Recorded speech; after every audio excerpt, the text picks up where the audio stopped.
Nous vivons dans un monde saturé de bruit et d'informations.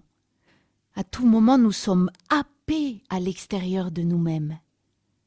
Marthe Robin nous invite à percevoir l'intériorité comme un chemin de vie et de bonheur.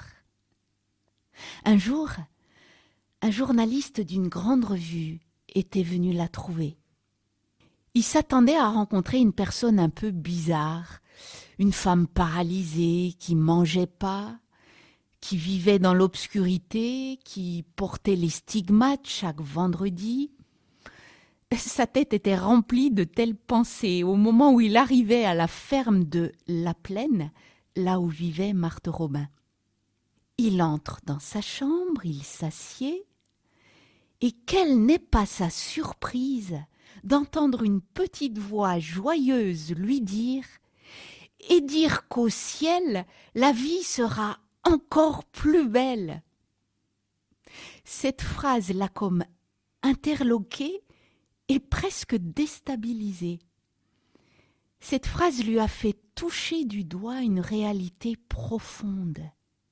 Le bonheur n'est pas seulement ce qui se voit à l'extérieur.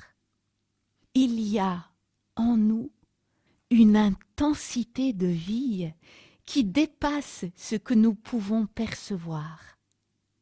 Plongée, hélas, dans l'inaction physique, écrit Marthe Robin, ma vie reste très intense, beaucoup plus même, parce que je vis la vie de mon âme. La vie de mon âme. Le bonheur vient du dedans de nous. Ne craignons pas de nous arrêter pour descendre en nous-mêmes. Pas pour plonger dans le vide ou pour tourner en rond avec les misères qui peuvent nous habiter, mais pour y rencontrer celui avec une majuscule qui demeure en nous, qui nous aime et qui est la vie. Il ne faut jamais rester au seuil de son âme, écrit Marthe Robin. Il faut rentrer à l'intérieur, y descendre, y réfléchir, y méditer, y travailler, et s'y laisser travailler, face à face, avec Dieu. Pour être pleine, notre vie doit être profonde. Et la profondeur s'atteint à travers des moments de seul à seul, ou comme disait Marthe Robin, de cœur à cœur avec Dieu. Le bonheur est là. La maladie a entraîné pour Marthe Robin dans les premières années, avant que les foules se pressent auprès d'elle, l'épreuve de la solitude. Cette maladie, sur laquelle les médecins de l'époque n'arrivaient pas à mettre de nom précis, les médecins n'avaient pas réussi à diagnostiquer sa maladie, eh bien cette maladie n'inspirait guère confiance. Et les personnes ne venaient plus la visiter. Le poids de cette solitude affleure dans certains courriers qu'elle adresse à cette époque à une amie qui était malade comme elle. Je ne trouve plus rien à vous dire. Mes idées sont absolument à court. Mes journées s'écoulent uniformément monotones et semblables, étant les 3/4 du temps seule. Vous voyez, cette solitude non désirée a fait souffrir son cœur si affectueux.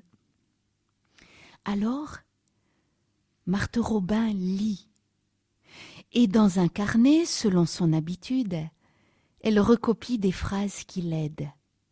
Des phrases comme celle-ci.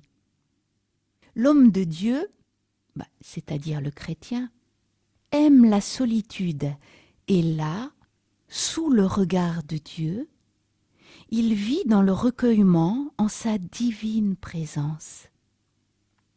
Cette phrase, elle l'avait recopiée parce qu'elle voulait s'efforcer de la vivre, de la solitude au recueillement intérieur. Ces douloureuses heures de solitude sont peu à peu devenues des occasions d'être avec Dieu sous son regard bienveillant. Elle disait souvent, rien n'est obstacle, tout est moyen. Autrement dit, dans notre vie, saisir ce qu'il nous arrive pour en faire quelque chose, pour progresser. L'exemple de Marthe Robin nous montre que nous pouvons nous servir des moments douloureux de solitude pour développer une autre capacité en nous. Notre cœur est un sanctuaire divin pour nous recueillir, disait-elle. Ne craignons pas d'y pénétrer. Dieu, qui nous aime, nous y attend.